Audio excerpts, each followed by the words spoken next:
6వ అధ్యాయము వచనములు 22 నుండి 27 వరకు. మొదటి పఠనము సంఖ్యాకాండము 6వ అధ్యాయము 22వ వచనము నుండి 27వ వచనము వరకు.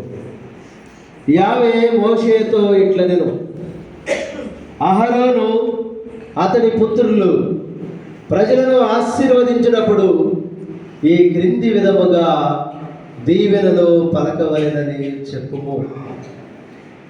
యావే మిమ్ము దీవించి కాపాడునుగాక.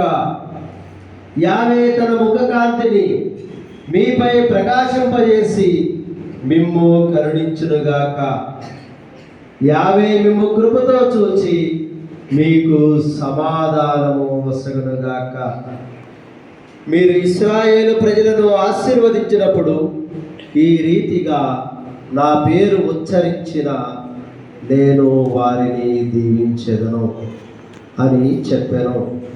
ఇది ప్రభుని వాక్కు.